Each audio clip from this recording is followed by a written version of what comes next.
मिर्जापुर वैसे भी कजरी के लिए बहुत प्रचलित है। मिर्जापुर कहले गुलजारो, कजरी गायक की जो है वहां से उसका उदय हुआ है। अब मुझे हर जगह कालीन भैया का नाम से बुलाते हैं लोग। थोड़ी कालीन भैया की महत्वाकांक्षा दिख रही है राजनीति की तरफ। मैदान बड़ा हो गया है और दाव बड़े लग गए हैं।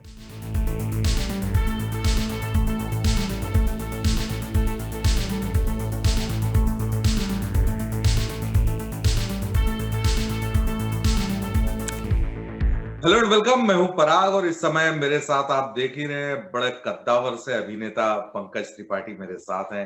पंकज, आपका बहुत बहुत स्वागत है। शुक्रिया शुक्रिया सर। भाई साहब, मतलब कालीन भैया का स्वागत दुनिया भर के करोड़ों दर्शक एकदम रेड कारपेट बिछाए कर रहे हैं। हाँ, तो कालीन भैया के ही कारपेट हैं सारे जो बिछ रहे हैं हर जगह। तो मतलब ये बहुत रेयर ऐसा होता है कि पार्ट 1 की जो सक्सेसफुल जर्नी रही उसके बाद थोड़ा जो वक्फा रहा है, लोगों की क्यूरियोसिटी लगातार मेंटेन है कि आखिर अब क्या होगा। ये बहुत रेयर होता है इन दिनों जब इतनी कहानियां हमारे पास आ रही हैं अलग अलग मीडियम के थ्रू। उसमें एक कहानी को आप 2 साल तक याद रखो और उसके बारे में बात करो कि उसका पार्ट 2 कब आएगा। हमसे इंटायर द ईयर हर रोज कम से कम 10 लोग सोशल मीडिया पे सवाल पूछते थे कि मिर्जापुर 2 कब आएगा, डेट बता दो। तो इतने 2 साल तक एक कहानी को याद रखना अपने आप में बड़ी उपलब्धि है और हमें लगता है कि इसलिए मिर्जापुर बहुत बड़ा बन चुका है कि लोगों ने इसको याद रखा, इसके कैरेक्टर्स की कहानियां, इसके कॉम्प्लेक्स। तो अब आ रहा है और बहुत बढ़िया आ रहा है। इनफैक्ट कहानी बड़ी होके आ रही है। मैं अक्सर बोलता हूँ कि मिर्जापुर 1 अगर गंगा नदी था तो मिर्जापुर 2 जब नदी समंदर में मिलती है वो मुहाना है। कि वैसी कहानी क्या बात। मतलब बेहद हो रही है, बड़ी हो रही है कहानी। और ऐसे में न सिर्फ निर्देशक और निर्माताओं पे लेकिन कलाकारों पे भी इसका कहीं ना कहीं दबाव होता है कि अब एक इतनी बड़ी सफलता हो गई, मतलब लार्जर देन लाइफ वो वैसे ही हो गया, अब उसको भी बड़ा करना है। करेक्ट। हाँ, ये टास्क है और ये टास्क सबसे पहले तो आ जाता है राइटर के पास, क्योंकि उन्हीं को पहले दुनिया, व्यास जी तो वही है, वेद व्यास ही महाभारत लिखे थे। तो व्यास जी जो है, पुनीत भाई हैं हमारे, पुनीत कृष्णन विनीत दोनों भाई। तो पुनीत ने दुनिया बड़ी की और सच में इस बार की राइटिंग जो है ना बहुत परत वाली है, बहुत लेयरिंग वाली है, बहुत कॉम्प्लेक्स है। इस बार प्लॉट बड़ा हो गया है, बहुत सारे कैरेक्टर आ गए हैं। थोड़ी कालीन भैया की महत्वाकांक्षा दिख रही है राजनीति की तरफ। सो बिहार चली जा रही है कहानी पूर्वांचल से। तो काफी है, मतलब वो जो दबाव है वो राइटिंग में पहले आई थी और वो राइटर ने बहुत कमाल से उसको उस दबाव में बढ़िया चीज लिखा है। मैं ये श्वेता और रसिका से बात कर रहा था और मुझे लगता है वो बिल्कुल करेक्ट बात है कि जो मिर्जापुर के किरदार है वो मतलब वेताल की तरह आपकी गर्दन पर बैठ जाएंगे। हाँ। एक कलाकार की हैसियत से भी कि वो पीछा नहीं छोड़ेंगे। लेकिन भगवान की कृपा से आप लोग इतने व्यस्त हो कि उसको उसका भार महसूस करने का भी टाइम नहीं है आप लोगों के पास। बिल्कुल जी जी जी। ये एक ब्लेसिंग इन डिस्गाइज दोनों है। दोनों है, करेक्ट करेक्ट करेक्ट। कालीन भैया जो है मेरे बहुत, पंकज त्रिपाठी के कद से बहुत बड़ा कद हो चुका है कालीन भैया का, कि अब मुझे हर जगह कालीन भैया का नाम से बुलाते हैं लोग। मेरे को लगता है कि यार ये मेरे लिए चुनौती न बन जाए आगे, बट लकीली ऐसी ऐसी कहानियां इन दिनों मिल रही हैं और कर रहा हूं कि चलो इसका इमेज दूसरी फिल्म में, दूसरी कहानी में टूट जाएगा, वो एक नया किरदार आएगा तो इसको। बट सेम टाइम आपने सही बोला, बिल्कुल सहमत है। तो अगर मैं बात करूं मिर्जापुर 2 की, तो एज एन एक्टर आपके जहन में भी होगा कि पार्ट 2 आएगा और जो जर्नी जहां आपने कालीन भैया की छोड़ी है एज एन एक्टर पार्ट 2 में वो आप कहाँ, आपको एज एन एक्टर कहाँ ले जाती है? बहुत बढ़िया। मतलब इस बार इनफैक्ट जो षड्यंत्र है ना, कॉन्स्पिरेसी है कहानी में या कालीन भैया के इर्द गिर्द ना, वो बड़ी हो गई है। कालीन भैया की महत्वाकांक्षा भी बड़ी हुई है। तो जब एक हम जिंदगी हम चाहते हैं कि बहुत आसान हो, एक्टर की बात कर रहा हूँ कि एक्टर चाहता है कि उसकी जिंदगी, उसकी लाइफ बहुत आसान हो, लेकिन उसके कैरेक्टर बहुत कॉम्प्लेक्स हो, मुश्किल हो। तो हम कैरेक्टर में मुश्किल ढूंढते हैं और जिंदगी में आसानी। तो इस बार कालीन भैया की मुश्किलें किरदार में मुश्किल ज्यादा है, टफ पार्ट है उसको प्ले करना। कॉन्स्पिरेसी बड़ा है, महत्वाकांक्षा बड़ी है, ईर्ष्या बड़ी है, तो जीत हार का दाव बड़ा लगा हुआ है। जैसे सीजन 2 में एक्चुअल में ऑडियंस के लिए दाव लगा है हमारे लिए कि कहानी हम उनकी उम्मीद पे खरे उतरे, वैसे कहानी के अंदर अगर आए तो इस बार भैया के ऊपर बहुत कुछ दाव है, सारे कैरेक्टर पे दाव है, नॉट कालीन भैया, गुड्डू, मुन्ना, सबके दाव बड़े हो गए हैं। मतलब ये मेरे दिमाग में जो विचार चल रहा था कि मिर्जापुर एक ऐसी दुनिया है, ऐसी अजीब सी दुनिया है जो हमारे रेफरेंसेस में कभी नहीं रही है। मतलब हमने जो थोड़ा सा पढ़ा लिखा या सिनेमा देखा, सिनेमा में भी बहुत गिना चुना ऐसा वो रहा कि गैंग ऑफ वासेपुर की बात करें कि वो एक टेक्सचर आपको मिलता है, लेकिन इन लार्ज अगर बात करें तो मिर्जापुर एक अलग ही दुनिया है। तो एक्टर के लिए रेफरेंस पॉइंट ढूंढना और उसको खड़ा करना बहुत टफ जॉब रहा होगा, नहीं? बिल्कुल बिल्कुल बिल्कुल बिल्कुल।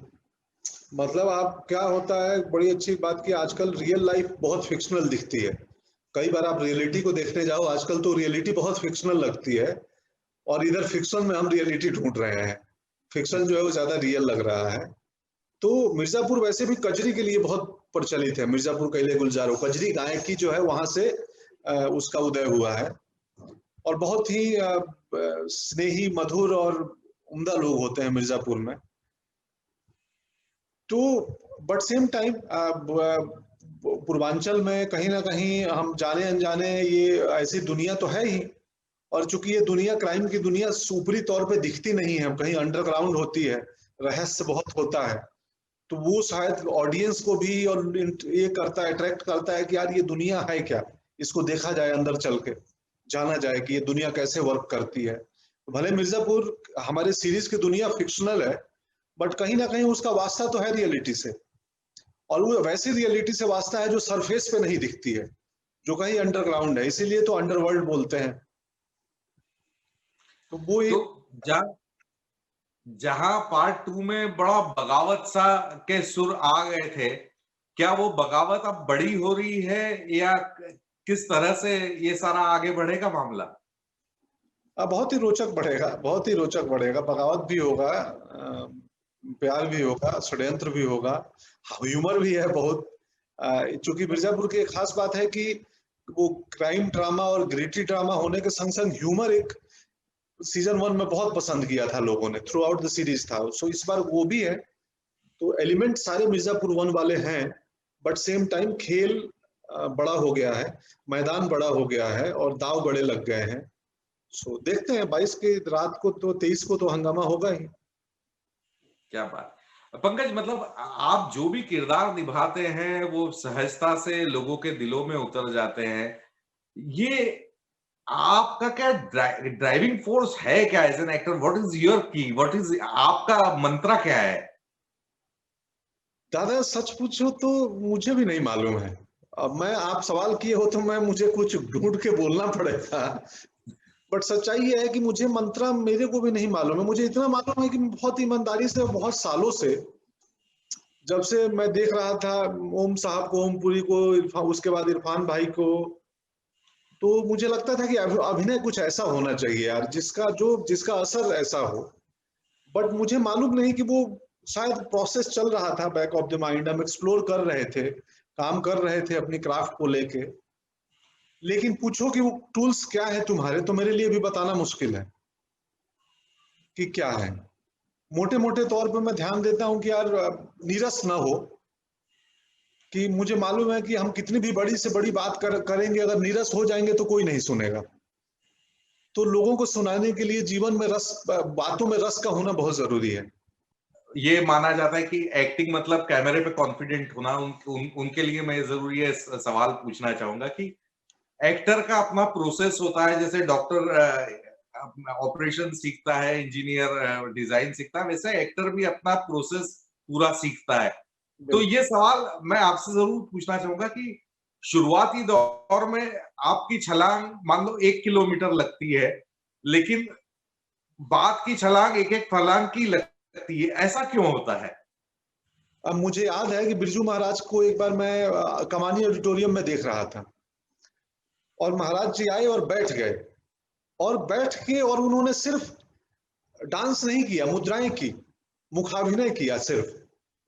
वो हल्का एक ऐसा होके और एक झटका लेते थे और लगता था कि ये सब चित्र दिख रहा है। तो जैसे जैसे मुझे लगता है गायकी में, किसी भी परफॉर्मिंग आर्ट में, कलाकार जब अपनी क्राफ्ट पे, अपनी कला पे उसकी पकड़ बढ़ती जाती है ना, तो वो छलांग जो है ना वो छोटी होती, जब महीन ही आ जाता है, बोलते हैं ना महीन, वो हर चीज में आ जाता है। इनफैक्ट आप पॉलिटिक्स में भी देखेंगे कि जो अनुभवी राजनेता है उसमें उसकी बातों में एक महीनी होती है। तो ये शायद जिंदगी का अनुभव है कि जिंदगी जीते जीते हम अपने काम को, आप जैसे पत्रकारिता में है, तो आप अभी जो स्टोरी बनाएंगे और जो स्टोरी आप अपने यंग डेज में बनाते होंगे, तो वो आपको खुद अंतर महसूस होगा, क्योंकि हमारी जिंदगी के अनुभव भी तो ऐड हो जाते हैं ना। बिल्कुल सही बात।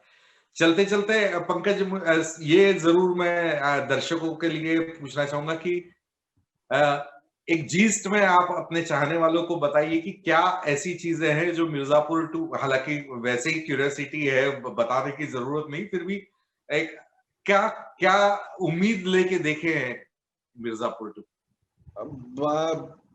पहले तो मिर्जापुर 2 के सारे सूधी दर्शकों को मेरा प्रणाम। आप लोगों ने इस शो को कहां से कहां पहुंचा दिया। प्लॉट बड़ा हो गया है, किरदार बहुत सारे ऐड हो गए हैं, और हमें उम्मीद है कि हम डिसअपॉइंट नहीं करेंगे। सीजन 1 अगर पसंद आया था तो ये उससे ज्यादा ही पसंद आएगा, ऐसी हम उम्मीद कर सकते हैं। और आप सबों को बहुत सारा प्रेम और शुभकामनाएं, और इस कठिन दौर में जो बचाव है उसका पालन करें, मास्क पहने, एक फिजिकल डिस्टेंसिंग का पालन हो, और अपना ख्याल रखेंगे तभी सब सही रहेगा, और हम मनोरंजन करते रहेंगे आपका। शुक्रिया। चलिए पंकज, आपका बहुत बहुत शुक्रिया, और आपको देखना हमेशा डिलाइट होता है, आपके काम का बेसब्री से इंतजार है मिर्जापुर देखने का मुझे भी। तो शुक्रिया पराग। देख के आपको कॉल करता हूँ। बहुत बहुत शुक्रिया और गॉड ब्लेस।